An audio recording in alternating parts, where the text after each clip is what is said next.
Deu.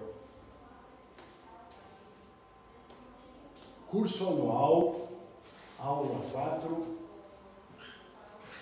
determinação do sexo. Pessoal, em cada célula do nosso corpo, excetuando-se as células gaméticas, nós vamos encontrar 46 cromossomos. Esses 46 cromossomos são divididos assim, ó. 44 que não tem nenhuma relação com o sexo e que nós chamamos de autossomas. Esses autossomas, pessoal, normalmente quando a gente faz um cariograma, aquele mapeamento dos cromossomos, nós representamos cada cromossomo por um número. Então a gente representa assim, ó, do maior para o menor. Então o par maior é chamado par número 1, o imediatamente menor é chamado par número 2, o seguinte, par número 3, e assim nós vamos até o 22º. Terminados os 22 cromossomos que não têm nenhuma relação com o sexo, aí nós vamos encontrar os cromossomos sexuais. Esses aí são chamados de alossomas, heterocromossomas ou ainda heterossomas ou cromossomos sexuais. Esses dois cromossomos sexuais, eles são representados por letras e não mais por números. São só dois cromossomos. Um deles é maior, é chamado de X. O outro é um pouco menor, ou bem menor, e ele é chamado de Y. Certo? Então veja bem, ó. Sempre uma mulher vai ter dois cromossomos X. Sempre um homem vai ter um cromossomo X e um menorzinho que é do tipo Y. Então veja bem, ó. Toda vez que um homem forma gametas, ele para metade dos seus gametas manda o X e para a outra metade ele manda o Y. Então, se o gameta do homem que vai fecundar o óvulo tiver o X, vai formar um indivíduo XX e, portanto, será do sexo feminino. Se o gameta do homem tiver o Y e se ele fecundar o X da mulher, vai formar um indivíduo X e Y e, portanto, do sexo masculino. Veja, não é todo mundo igual, pessoal. Eu estou me referindo à espécie humana. Quando eu falo em abelhas, por exemplo, ó, o zangão, ele resulta de um desenvolvimento partenogenético. É um óvulo que não foi fecundado. Então, ele vai ser só X. A fêmea vai ser X e X. Aí, dependendo da dieta, ela será uma rainha ou uma operária. Aqui nós vamos encontrar a ave. A ave muda, ó, pessoal. No homem, o sexo homogamético é o feminino, porque forma um só tipo de gameta, X. O heterogamético é o masculino, metade X, metade Y. Nas aves é o contrário. Na ave, o sexo homogamético é o macho, porque o macho sempre forma a gameta Z. E a fêmea forma metade dos gametas Z e metade do W. Então, o sexo feminino aqui é o heterogamético.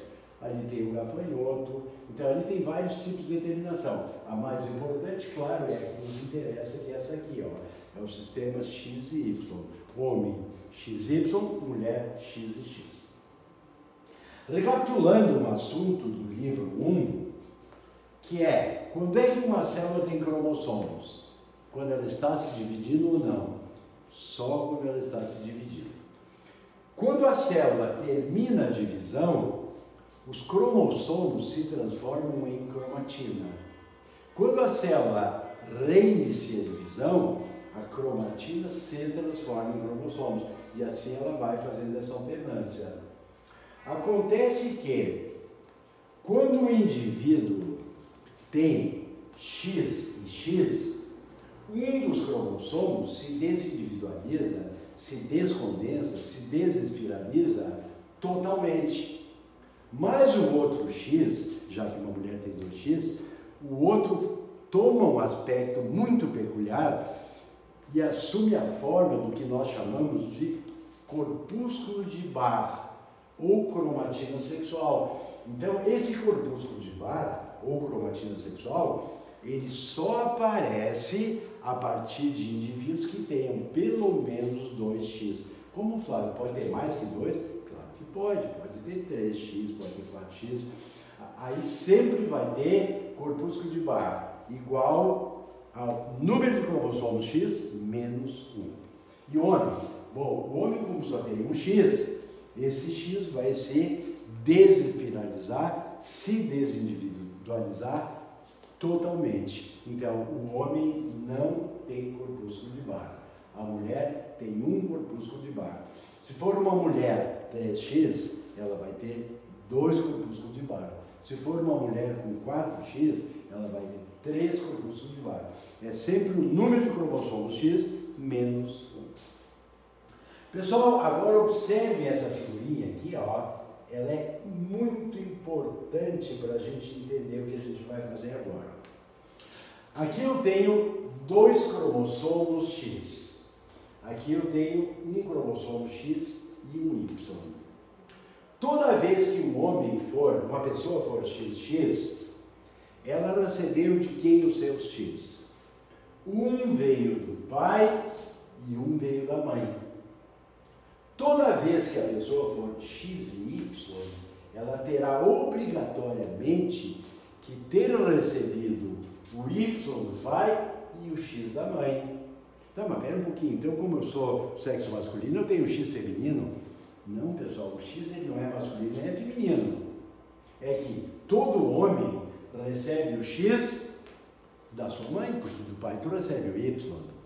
Toda mulher recebe um dos seus X do pai. Então, todo pai manda o X para a filha, toda mãe manda o X para o filho. Então, isso é bem importante para depois, quando a gente aprofundar essa herança ligada ao sexo. Por enquanto, nós vamos nos ater a essa região aqui, ó. Isso aqui a gente diz assim, ó, herança ligada à porção de X com homologia, sem homologia em Y.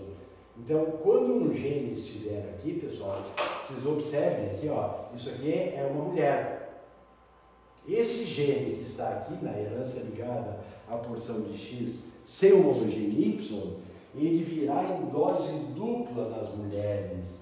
Como no Y não tem essa homologia, ele virá sempre em dose simples no homem.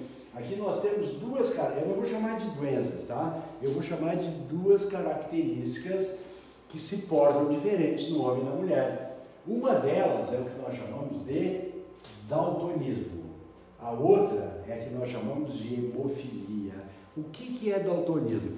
Pessoal, a teoria de Young-Helmholtz diz assim, ó, nós temos na nossa retina cones e bastonetes. Nós vamos dar isso no livro 4, mas já deixa encaminhadinho. Os bastonetes, eles são responsáveis pela visão escotóptica. O que é visão escotóptica? É a visão preto, branco, cinza, de contraste, todas as nuances do preto, branco e cinza.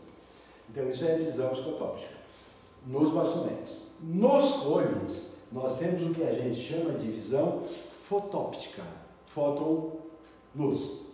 Então, para você enxergar cores, você precisa de luz. Então, para enxergar cores, nós usamos os cones. Então, nós temos 3 tipos de cones.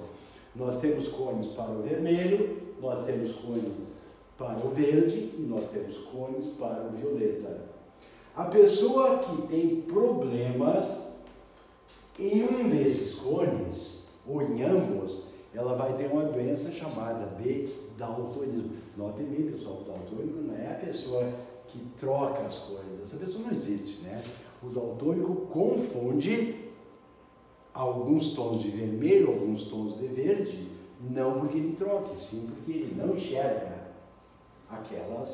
alguns tons de verde e de vermelho. Então isso é o daltonismo, que a gente também chama de descromatopsia parcial. Por que parcial? Porque é apenas alguns tipos de cores, certo? Bom, vamos falar mais um pouquinho desse daltonismo. Por que nós chamamos de daltonismo? Ah, mas deve ter sido descoberto pelo Dalton. Não, pessoal, Dalton era um físico, um professor de física. Só que ele era maravilhoso, fantástico quando ele dava mecânica, quando ele dava eletricidade, sei lá, as divisões da física, não lembro mais. Mas esse Dalton se atrapalhava muito quando ele dava ótica. E os alunos até ficavam olhando, como é que toda vez que ele começa a falar em cores, ele se atrapalha entre o vermelho e o verde. E aí, à medida que essa doença começa a ganhar fama, o pessoal começou a se referir assim, ó, essa aí é a doença do Dalton, essa é a doença do Dalton, essa é a doença do Dalton. E aí, por isso, ela acabou sendo chamada de daltonismo. Mas, veja bem, não foi descoberto pelo Dalton, não começou no Dalton, é uma doença, é uma característica muito mais antiga, tá? Só que Dalton, como é o famoso, é o daltônico mais famoso, ele acabou sendo homenageado com o nome dele na característica que a pessoa tem dificuldades para distinguir verde de vermelho. Bom, agora vamos ver o seguinte, pessoal. Um homem daltônico, ele tem dois possíveis genótipos. Desculpe, um homem daltônico só tem um possível genótipo e um fenótipo. Ele é X de pequeno e o Y fica à parte. Quando tu vai extrair os gametas, tu bota o Dzinho ligado ao X e deixa o Y à parte. Quando o homem não é daltônico, a única outra possibilidade é essa aqui, ó, é que ele seja normal. Então, o homem normal sempre vai ter um genótipo e um fenótipo. O genótipo é X de grande Y e o fenótipo é o que eu falei, o homem normal. A mulher não, pessoal. A mulher tem 4 genótipos. Ela pode ser X de grande, X de grande. Isso aqui é uma mulher normal, homozigótica. Ela pode ser X de pequeno, X de pequeno. Ela é uma mulher daltônica. Ah, mas ela é homozigótica. Toda mulher daltônica é homozigótica. Só que essa mulher, ela pode ser portadora. E o D pequeno, para que ela seja portadora, ele pode estar no segundo X ou no primeiro X. Ah, mas Flávio, isso é a mesma coisa. Olhando assim parece a mesma coisa. Só que às vezes, num problema de genética, o autor pode botar junto o daltonismo e a hemofilia. E é um direito que ele tem de botar o gene para daltonismo no primeiro X, o de hemofilia no segundo X, ou vice-versa. Então, tu tem que considerar essas 4 possibilidades genotípicas, ó. Homem normal homozigótico, desculpa, mulher normal homozigótica, mulher daltônica, mulher normal portadora no segundo X e mulher normal portadora no primeiro X. A outra pergunta que às vezes pode acontecer é o seguinte, ó. Tem mais homens ou mulheres daltônicos? A resposta é mais homens. Por quê? É simples, ó. Para que o homem seja daltônico, ele precisa de um D pequeno num X. Esse D pequeno no X teria vindo de quem? Teria obrigatoriamente vindo da sua mãe, porque do pai sempre vem o Y, né? Então, todo homem daltônico, ele não tem nenhuma relação do daltonismo do seu pai, é sempre da sua mãe. Agora, e a mulher? Bom, a mulher é bem diferente, pessoal. Ela tem que ter um pai daltônico e ela tem que ter uma mãe portadora. Uma vez eu dava aula numa determinada turma e uma menina me disse assim: "Bah, Flávio, tu sabia que eu sou daltônica?" Eu digo: "Olha, filha, olhando as pessoas assim, tu nunca sabe se elas são daltônicas." "Ah, mas eu estou te informando." "Sim, agora eu sei." Daí ela me perguntou assim: "E tu sabia que meu pai é daltônico?" Eu digo: "Sim." "Sim, mas tu não sabia que eu sou daltônico? Como é que tu sabe do meu pai?" "Filha, a partir do momento que eu sei que uma mulher é daltônica, obrigatoriamente o pai dela tem que ser daltônico." Por quê? Porque um dos Ds tem que ter vindo da mãe e outro tem que ter vindo do pai. Então, toda mulher daltônica tem pai daltônico. Isso é pré-requisito, é garantido. Tá, pessoal? Bom, vamos continuar olhando. Ah, outra coisa, pessoal. Eu botei uma figurinha, só para vocês terem uma ideia, de um teste que é muito comum que a gente faça. Nós botamos aquelas bolinhas ali todas misturadas, e se a pessoa for daltônica, ela não vai ver o número que tu está vendo aí. Tá? Qual é o número? Bom, a outra maneira é olhar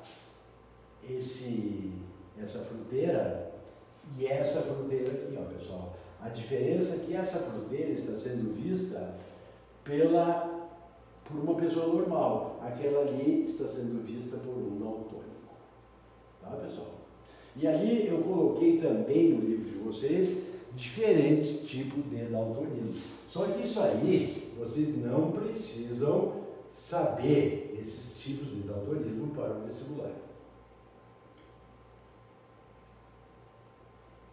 Bom, agora nós vamos ver o seguinte, pessoal.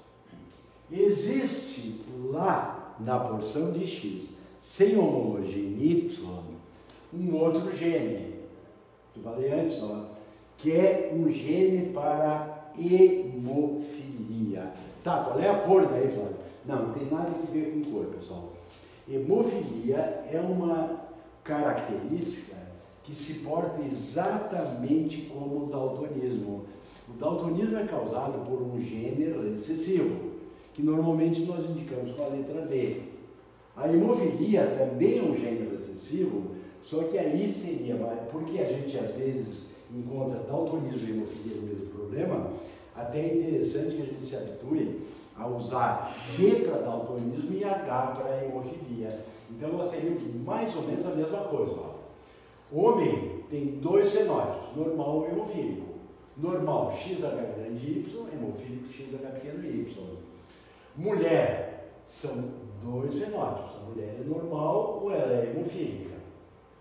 Só que a normal, ela pode ser pura ali, ela pode ser híbrida ou portadora. XH grande, XH pequeno, XH grande. E a mulher hemofílica seria, veja bem, eu estou usando seria. Ela seria XH pequeno. Aí, por que seria, Flávio? É porque, por enquanto, nós não temos nenhum registro de mulher hemofílica. Então, assim, por que, Flávio? Nós não sabemos por que não existem mulheres hemofílicas. Tá, mas vocês têm que ter alguma possibilidade. Sim, nós temos duas possibilidades. Vamos começar assim, pessoal. Isto aqui é o heredograma muito conhecido dos meios de genética. Essa simpática senhora ali era conhecida como Rainha Vitória. Essa Rainha Vitória, ela faz parte da nobreza da Europa, porque observem que a Rainha Vitória da Inglaterra, ela gerou o rei Eduardo III da Inglaterra. Esse Eduardo casou com uma descendente, não é descendente da Rainha Vitória, ele casou com uma filha da Rainha Vitória. E aí eles tiveram um neto da Rainha Vitória hemofílico e uma mulher que gerou um bisneto da Rainha Vitória hemofílico. Só que a Rainha Vitória também gerou o Leopoldo da Albânia, que era um homem hemofílico. Aí olha lá, o Leopoldo, filho de uma filha da Rainha Vitória, ela não tinha hemofilia, mas ela gerou esse Leopoldo. Então tu diz assim, tá, mas não poderia a mutação ter ocorrido nesse Leopoldo ou naquele? Não, pelo seguinte, porque a Rainha Vitória mandou o X para esse homem. Então, o gene da hemofilia veio de fato da Rainha Vitória. E aí, o neto da Rainha Vitória também tem hemofilia. Isto é, a Rainha Vitória mandou para sua filha. Então, sem dúvida, isso aí é consenso na biologia, que a mutante, nesse caso, é essa simpatia que eu coloco ali para vocês. Ó. Por isso, pessoal, que essa doença, hemofilia, é uma doença nova, surgiu na metade do século XIX. Por isso, a frequência da hemofilia ela é muito baixa. Ela ocorre numa frequência de 1 em cada 10.000 nascimentos. Então veja bem, para nascer uma mulher hemofílica, eu teria que fazer o seguinte cruzamento. Eu teria que ter um homem hemofílico, uma mulher portadora da hemofilia. Tá, meu colégio, isso aqui acontecer, Flávio. Bom, se a frequência do gene é 1 em 10.000 casos, para essa criança, menino hemofílico, nascer, a chance seria 1 em 10.000 nascimentos. Para uma mulher portadora da hemofilia nascer, a chance seria 1 em 10.000 nascimentos. Para que ocorresse essa coincidência do homem hemofílico casar com uma mulher portadora, são eventos independentes. A chance deles ocorrerem juntos, tu obtém multiplicando um pelo outro. Então, teria que multiplicar 1 em 10.000 avos vezes 1 em 10.000 avos. Daria uma chance em 100 milhões de nascimentos. Mesmo assim, pessoal, ocorrendo essa incrível coincidência, a chance de nascer uma mulher hemofílica seria de 1/4. Então, tu vai ter que multiplicar de novo. 1 em 10.000 avos vezes 1 em 10.000 avos vezes 1/4. Então, nós vamos ter uma chance em 400 milhões de nascimentos para termos uma mulher hemofílica. Então, essa frequência é muito baixa, que é uma das possibilidades de explicação para o fato de a literatura médica não ter registrado ainda nenhuma mulher hemofílica. Só que não é certo que foi isso que aconteceu. Existe uma outra teoria que diz o seguinte: o gene da hemofilia pode se tratar de um caso de gene letal. Lembra, 2 aulas atrás, quando a gente viu genes letais, subletais, semiletais? Então, a hemofilia poderia ser explicada como um caso de gene letal. Só que tudo isso aí são hipóteses. Nós temos essas duas. Mas deve existir mais alguma hipótese. Bom, que a biologia aceita são essas duas. Ou se trata de um gene letal, ou então a frequência é tão baixa que nós não tivemos ainda na literatura médica nenhum caso de mulher hemofílica. Então, todos esses casos que eu acabei de citar para vocês, pessoal, são casos de herança ligada à porção de X sem homologia em Y. Então, os dois casos mais viáveis, então, são esses aqui, a hemofilia e o daltonismo. Só que, eu falei antes, eu vou repetir, o daltonismo é chamado de descromatopsia parcial. Descromatopsia quer dizer que a pessoa tem dificuldade para enxergar cores. Parcial é porque o daltonismo envolve apenas as cores vermelha e verde. Só que existe aqui, onde eu indiquei por 2, aqui a gente chama de herança ligada à porção de X com homologia em Y. É um gene recessivo, pessoal, que estaria aqui, Então, quando tu encontrar essa herança aqui, como está ligado no X, numa parte que tem homologia em Y, tu esquece o X e esquece o Y. Simplesmente bota 2 letras para o homem e 2 letras para a mulher. Então, o caso clássico aqui, é a descromatopsia total. Lembra que eu falei descromatopsia quando a pessoa tem dificuldade para visualizar cores. Total é porque na descromatopsia total a pessoa não enxerga nenhuma cor. Então, simplesmente ela tem os cones seus disfuncionais. Ela enxerga como uma grande maioria. Vocês sabiam que os animais não enxergam cores, né? Pois é, a pessoa que tem descromatopsia total, ela é como os bichinhos, ela não enxerga nenhuma cor. O mundo dela é em preto, branco e cinza.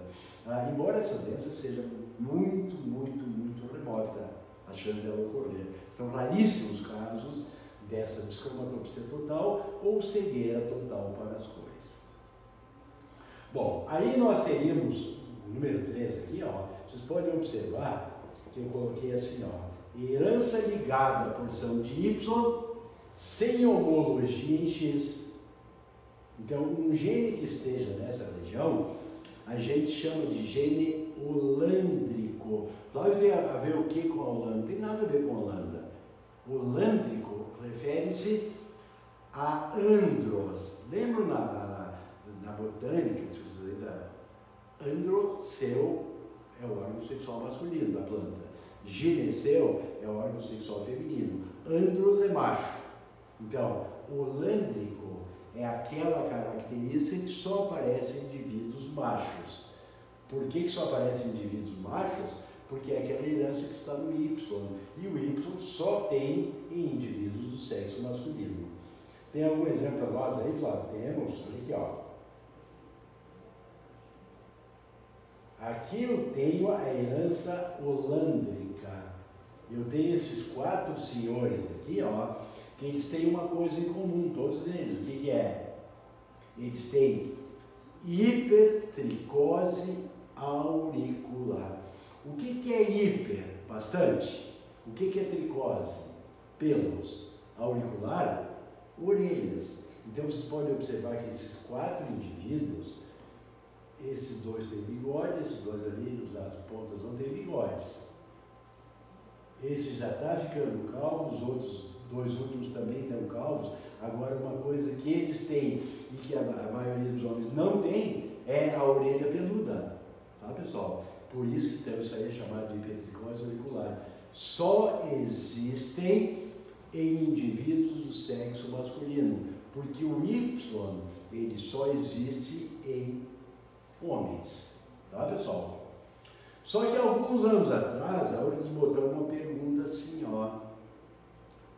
Está se falando aí na mídia de uma doença conhecida como síndrome do lobisomem. Que tipo de herança é essa? E daí nessa prova da URGS, eles botavam o seguinte, ó. Um homem que tem a síndrome do lobisomem casou com uma mulher que não tem orelhas peludas.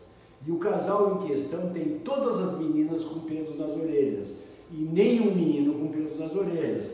Que tipo de herança é essa? Bom, é isso que nós estamos vendo, ó, pessoal. Notem, tu nem sabe se ele tem pelo na orelha ou não, porque tu nem está enxergando a orelha, de tanto pelo que ele tem no rosto. Então, isso aqui, pessoal, não tem nada a ver com aquilo lá de cima, ó. Aquele lá de cima é hipertricose auricular, orelhas peludas. Esse indivíduo aqui de baixo, ó, todo o corpo dele é peludo, menos as orelhas. Então, esses 2 casos de baixo, a gente não chama de hipertricose auricular, nós chamamos só de hipertricose. E aí, quando eu falo nesse caso que estava na URGS, que um homem que tem hipertricose passou essa característica para todas as suas meninas e para nenhum dos seus meninos. Então, o que o homem passa para as meninas? Passa o X. E como nenhum dos meninos tem a característica, é porque ela é ligada ao X. Só que aí ela é dominante. Então veja bem, o daltonismo é ligado ao X, é homologia em Y e é recessivo. A hemofilia é ligada ao X, é homologia em Y e é recessiva. A hipertricose é essa aqui, pessoal, não aquela lá de cima. Essa hipertricose aqui é determinada por um gene dominante ligado ao X. Aquela lá, a auricular, é ligada a um cromossomo, é ligada ao X, ao Y, só que é dominante ou recessivo.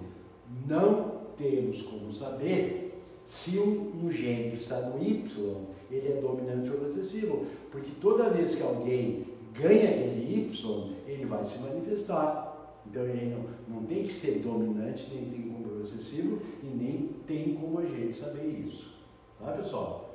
Então, só recapitulando, ó. Herança ligada à porção de X. Homologia, tu vai ter hemofilia, daltonismo. Herança ligada à porção de X com homologia em Y, tu vai ter a cegueira total para as cores. E herança ligada à porção de Y sem homologia em X, aí tu vai ter a hipertricose auricular. Então são os 3 tipos de herança ligada ao sexo. Talvez numa prova eles lhe perguntem sobre calvície. Se vocês analisarem o nosso livro, até algumas pessoas andaram me fazendo perguntas, não perguntas, mas colocando que tinha um pouquinho de dificuldade em genética. Aí eu coloquei para as pessoas o seguinte: quando termina a genética, eu coloquei 44, não testes, 44 problemas de genética. Só como eu não vou resolver os 44 um por um na aula, eu já coloquei junto com cada problema a solução. Então, os problemas estão em preto e as soluções estão em azul. E aí, se vocês observarem esses problemas, os 3 ou 4 últimos são de calvície. E aí tu vai ver que não é herança ligada ao sexo. Calvície é herança dependente ou influenciada pelo sexo. Porque nós vamos ter mais homens calvos do que mulheres calvos. Então é assim, ó. Tu pode pegar uma letra maiúscula ou minúscula. Então se tu pegar assim, ó, a grande, tanto o homem quanto a mulher serão calvos. A pequeno, tanto o homem quanto a mulher serão não calvos. E quando aparecer o híbrido, aí fica o detalhe, ó. No homem, esse híbrido será calvo, na mulher será não calva, certo? Então, isso não é herança ligada, isso não é ligada ao sexo. Ela está em autossomas e ela vai ser dependente do sexo ou ela vai ser influenciada pelo sexo. Não é herança ligada ao sexo. Bom, pessoal, toda vez que um homem forma gametas, ele manda metade dos seus gametas com um X e manda a outra metade dos seus gametas com um Y. Esse fenômeno é chamado disjunção. Eu vou representar no quadro. Aqui eu tenho um homem normal, aqui eu tenho uma mulher normal. Quando o homem forma gametas, ele separa o X e o Y. Metade dos gametas serão X, metade dos gametas serão Y. Isso é disjunção. Quando a mulher forma os seus gametas, ela forma metade dos gametas X e a outra metade também X. Então, toda vez que um casal está aguardando a chegada do seu filho e ele questiona qual é a chance do meu descendente ser um menino, vai ser de 1,5. E ser uma menina, 1,5. Sempre as chances serão iguais. Aí vamos ter outros fatores que vão determinar maior possibilidade de ser um menino ou menina. Só que nós vamos estudar melhor no livro 4, quando nós estudarmos a espermatogênese e a ovulogênese. Por enquanto, nós vamos olhar assim, ó, as chances são meio a meio. Se o Y do homem fecundar o X da mulher, nasce um menino. Se o X do homem fecundar o X da mulher, nasce uma menina. Então, chances de 50% para meninos, 50% para meninas. Tá, mas se tu perguntar qual é a chance de nascerem 2 meninas? Bom, aí tu tem que estudar isoladamente. A chance de nascer um menino é 1,5, a chance de nascer outro menino é 1,5. A chance, então, de nascerem 2 meninos é 1,5 vezes 1,5, que vai dar 1/4, vai dar 25%. Tudo isso porque os cromossomos sexuais sofrem um fenômeno chamado disjunção. Por isso que as chances são de metade de nascerem meninos, metade de nascerem meninas.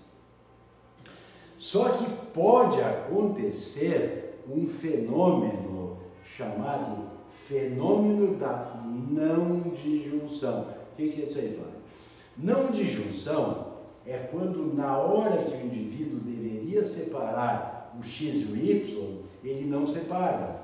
Então vamos ver o que aconteceria. Ó.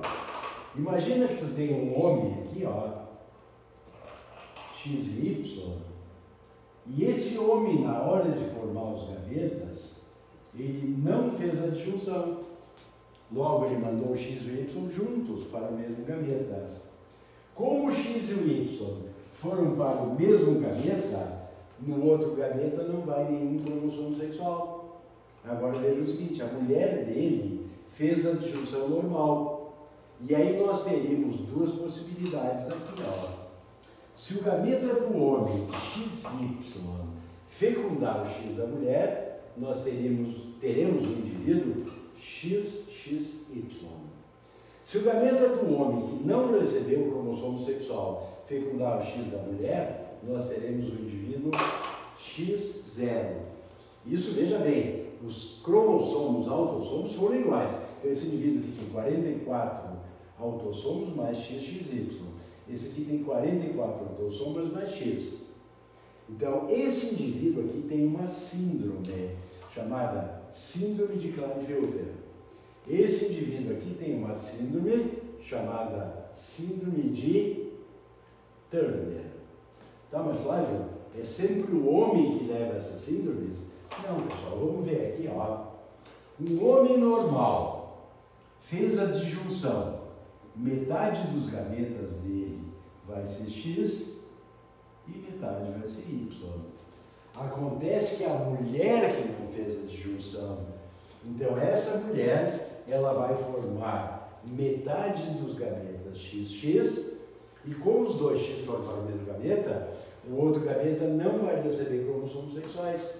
Então essa mulher aqui, esse homem, ela que não fez a disjunção, ela e o seu marido terão 4 possibilidades. Ó. Essa aqui a gente já viu, eu vou repetir. Ó. Isso aqui seria mais uma possibilidade de nascer uma criança com síndrome de Klinefelter. Então, vejam bem, eu não estou falando culpado. O responsável aqui foi o pai, aqui foi a mãe. Aqui, pessoal, X0.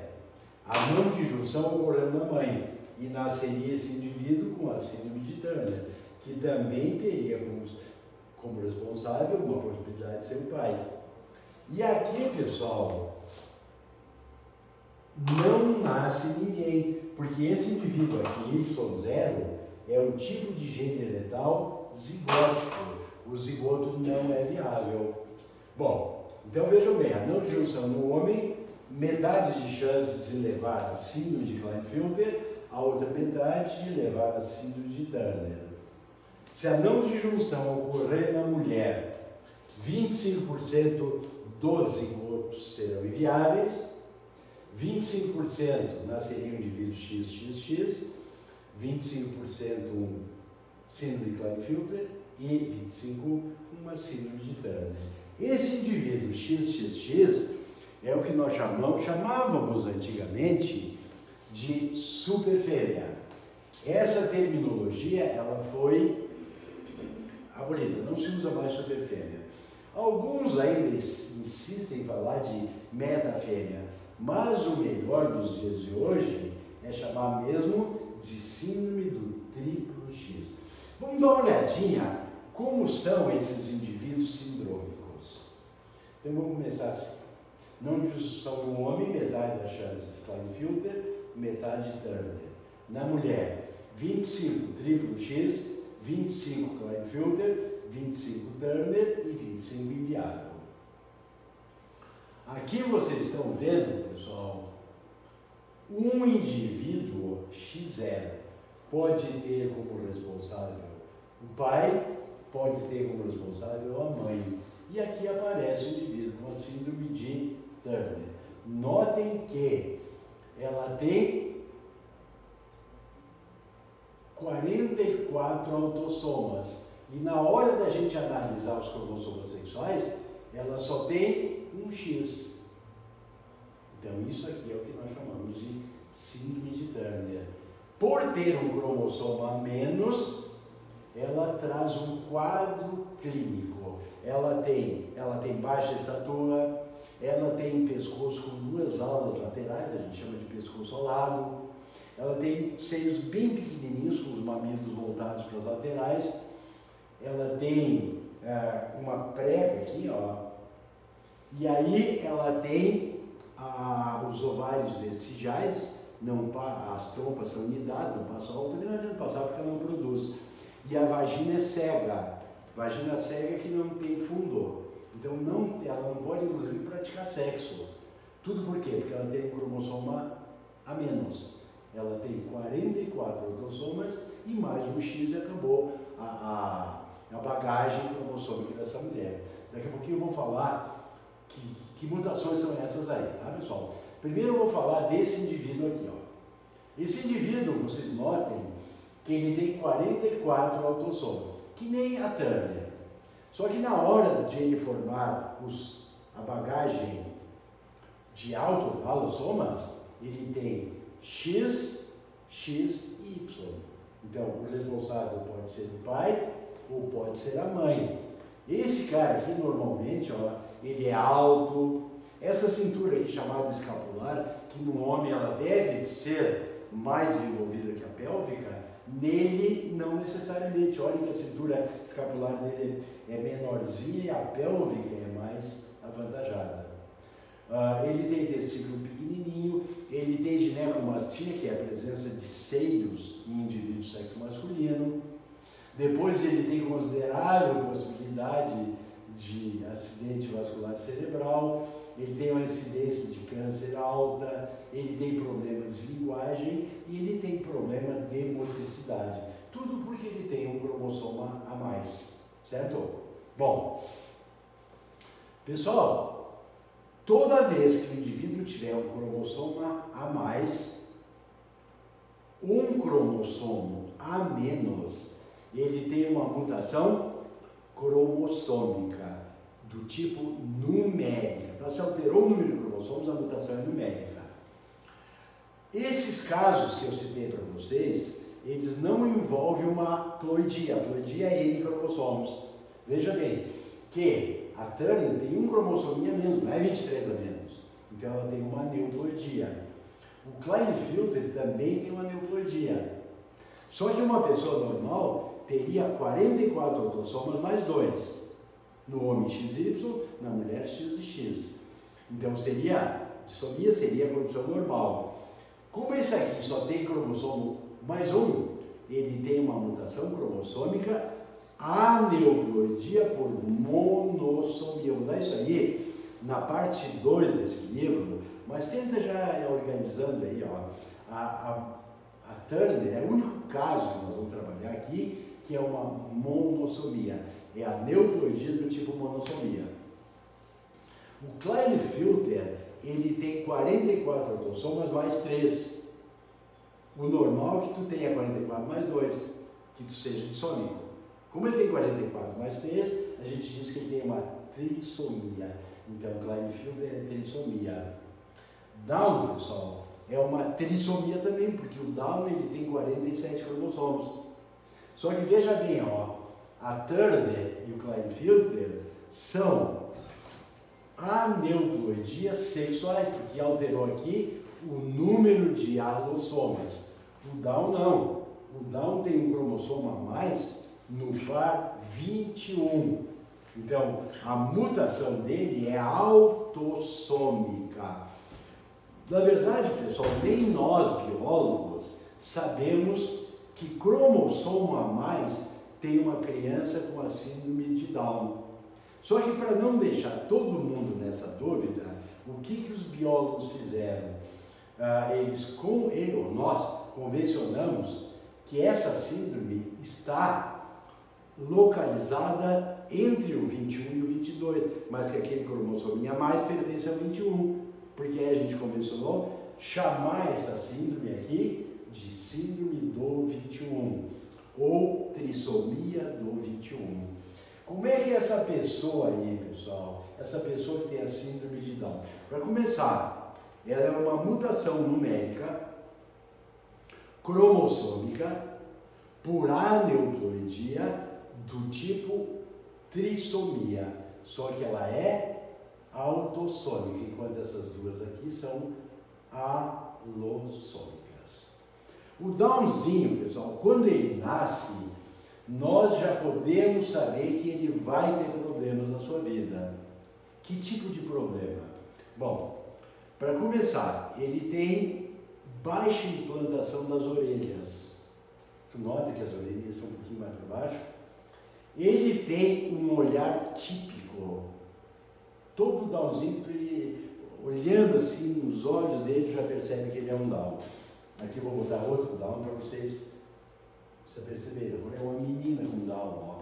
Ela tem cromossomia a mais, que aqui, claramente, não, mas no par 21. Isso aí é um recurso didático, a pessoa que fez esse cardiograma, ela forçou um pouquinho e botou ele mais próximo do 21, mas ele fica exatamente aqui distante, ó, entre o 21 e o 22.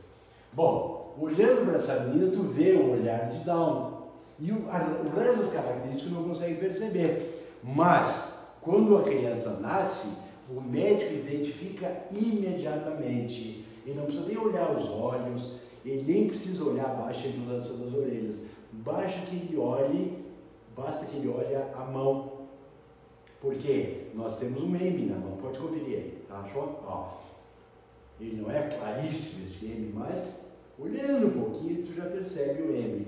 O Down não tem, o Down tem uma prega simiesca, então claro que o médico, quando recebe uma criança, no momento que ele olha para essa criança, se ele ficar em dúvida, ele olha na mão e ele já tem certeza se tratar de uma criança. Mas o que ele pode fazer? Bom, ele pode preparar o seu pai, sua mãe da criança, né? Ele pode preparar o pai e a mãe que essa criança é especial, que essa criança é excepcional e que ela não poderá ser recebida como qualquer criança normal, porque ela vai ter dificuldades sérias, né, de aprendizado, ela vai ter retardo mental, sempre acentuado ou não. Aí, pessoal, tem muito a ver com a receptividade dessa criança pelos seus pais, pela sociedade.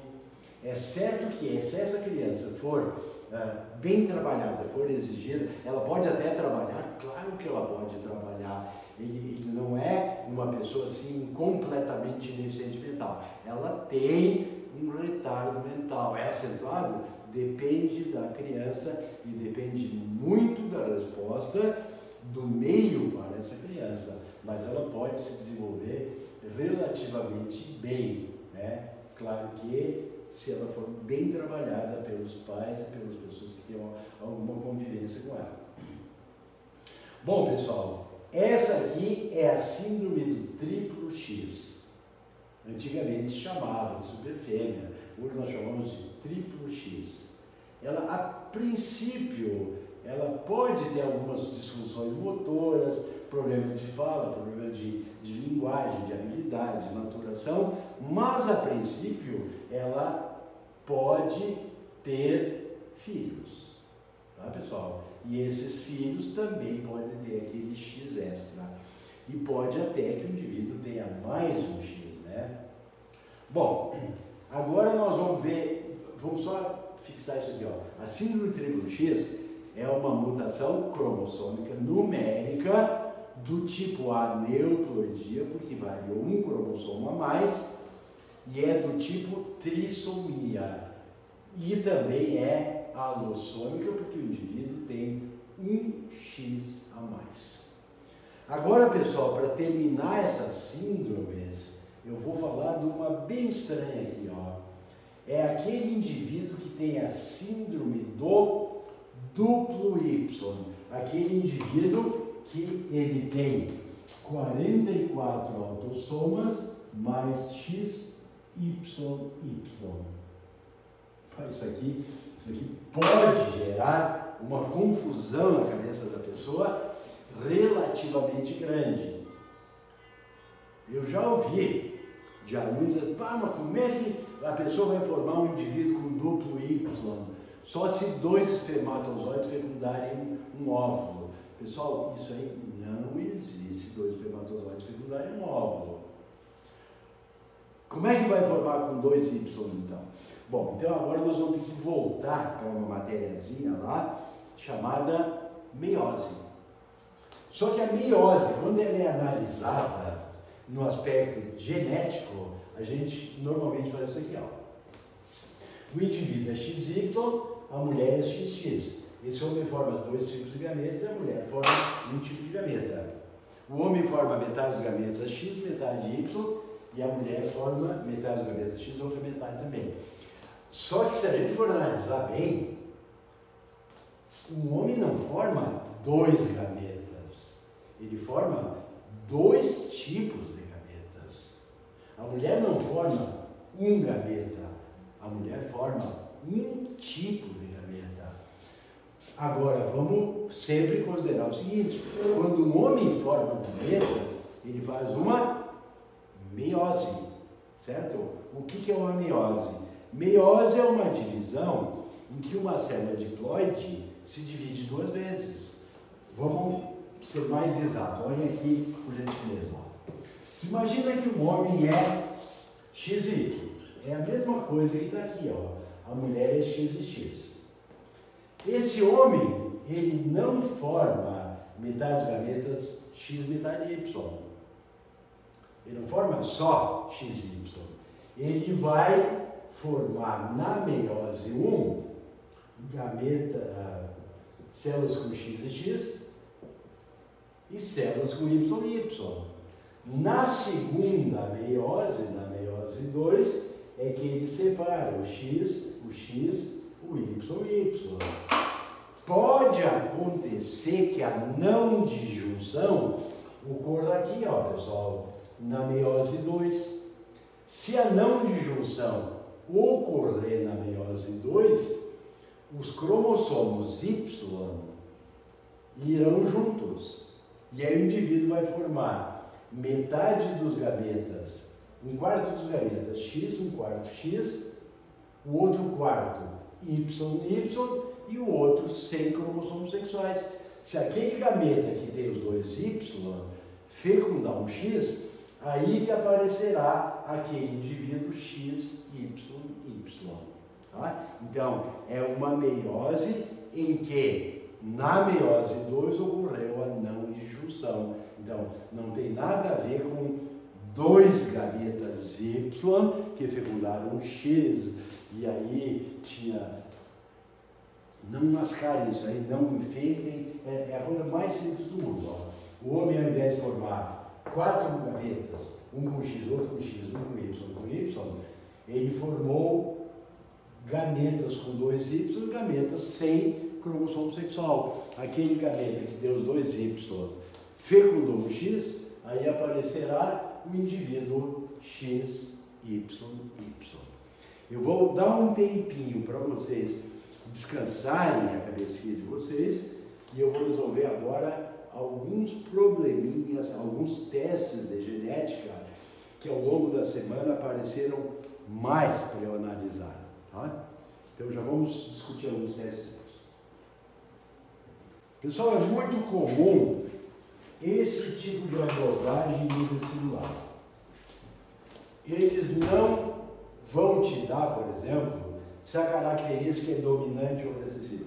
Notem que o que eu vou fazer agora é a maioria das dúvidas que aparecem nos meus WhatsApp. Então, eu vou dar a teoria e depois vocês vão aplicar isso aí nos testes. Imaginem que alguém coloca essa figura aqui. Isso aqui é um homem, isso aqui é uma mulher, aí eles tiveram 2 crianças, do sexo masculino. Aí eles fazem assim, ó, eles deixam esses 2 indivíduos em branco e pintam um desses aqui. Vou pintar esse aqui. E aí eles te perguntam a característica sobre linhagem. Sobre linhagem é essa aqui. Ela é dominante ou recessiva? Tentem lembrar de uma aula um tempo atrás que eu lhes dei a regra para se descobrir se uma característica é dominante ou recessiva. Qual é a regra? É essa aqui. Ó. 2 dominantes, brancos, podem ter um filho recessivo, preto. Imagine que isso aqui fosse olhos castanhos, filho de olhos azuis. Isso é normal, 2 dominantes podem ter um filho recessivo. Agora, se esse fosse dominante, Esses dois recessivos não poderiam formar um dominante. Então a regra é essa, ó. Dois dominantes podem ter um filho recessivo. Dois recessivos jamais poderão ter um filho dominante. Tá? Então, se o heredograma for assim, é certo que o branco é dominante. Vamos fazer, ó, A grande traço, A grande traço, A pequeno, A pequeno. Perfeito, ó. Então, para gerar esse indivíduo A pequeno, é certo que os pais eram híbridos. Entendido? Bom, e esse cara aqui, pessoal, é puro ou híbrido? Se eles te perguntassem qual é a chance, vamos botar assim, ó, isso aqui é geração 1, isso aqui é geração 2. Esse indivíduo é geração 1, 1, geração 1, 2. Esse indivíduo é geração 2, 1, geração 2, 2. Não está dando confusão, né? Ele te pergunta assim, ó, o indivíduo 2, 2, 2 romano, 2 arábico, ele é puro ou híbrido? Qual é a chance dele ser híbrido? Primeira, a maneira errada de fazer isso aí, ó. Bom, esse cara pode ser puro. A grande é grande, ele pode ser híbrido, a grande é pequena. Ou ele é um ou ele é outro. Chance de 50%, chance de 50%. Tu vai responder assim, tu errou o teste, tá? Não pode responder assim. Como é que se faz? Tu tem que pegar esse indivíduo, a grande é pequeno, cruzar com esse, a grande é pequeno. Agora veja bem, esse 2 pode ser a grande é grande? Pode, porque é dominante, né? Ele pode ser a grande é pequeno? Pode também. Ele pode ser a grande é pequeno? Pode também. Ele pode ser a pequeno pequeno? Não, porque já me disseram que ele é dominante. Então, essa possibilidade aqui, ela não é considerada. Isso aí está sempre caindo no vestibular. Então, qual é a chance desse cara ser puro? É 1/3. Qual é a chance desse indivíduo ser híbrido? É 2/3. Certo? Então, não existe essa história, ou ele é puro ou ele é híbrido. Não. A chance dele ser puro é 1 em cada 3. A chance dele ser híbrido é 2 em cada 3. Porque aí vai vir mais alguma pergunta e ela vem junto com isso aqui. Quer ver? Ó, a maioria das pessoas que mandou o WhatsApp, eu posso resolver com isso aqui. Ó, tá? Eu vou criar um probleminha para vocês analisarem. Até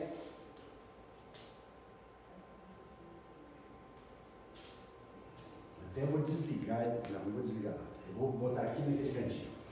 Imagine o seguinte. O cara ele coloca lá um homem tem um irmão com um problema. Os pais dele são normais.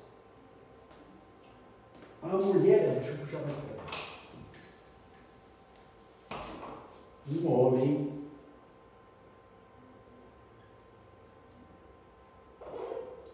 tem um irmão ou uma irmã, tanto faz, que tem um problema. Os pais dele são normais. Aí ele casa com uma mulher, pessoal, que é normal. Só que essa mulher, ela também tem um irmão ou uma irmã com problemas. E os pais dela são normais. Aí alguém te pergunta assim, ó, esses dois, porque os dois têm irmãos com problema, ou irmãs com problema, eles estão meio com medo que o filho tenha problemas. Esses filhos aqui não existem, mas eles têm medo que o filho tenha problema. Qual é a possibilidade de ser uma menina com problema? Então vamos começar assim. Primeiro lugar, eu posso botar todas as letras ali, desde que eu tenha certeza. Por exemplo, ó, que letras vamos usar? Vamos usar, ó. A, esse cara é A traço. A mulher dele é A traço. Esse aqui é A traço, esse aqui é A traço. Esse aqui é A traço, esse aqui é A traço. Esse aqui é A pequeno, esse aqui é A pequeno. Já posso deduzir, pessoal, com certeza, que os pais desse homem, porque ele tem um irmão com problema, os pais são híbridos. Essa mulher, porque ela tem um irmão com problemas, certamente os pais também são híbridos. Essa criança que não nasceu ainda, tá? Eles querem saber qual é a chance da criança ter problema. Então veja bem, ó, eu vou imaginar que essa criança, para ter o problema, ela teria que ser a pequena, certo? Tá, mas então o pai teria que ser híbrido. Bom, para saber a chance do pai ser híbrido, peraí, ó, ele pode ser puro ou híbrido, 50% de cada. Não, ó, ele pode ser puro, qual é a chance? Eu tenho que cruzar os pais dele, é o que eu fiz antes, ó. A grande a pequeno, a grande a pequeno. Esse homem pode ser puro, esse homem pode ser híbrido.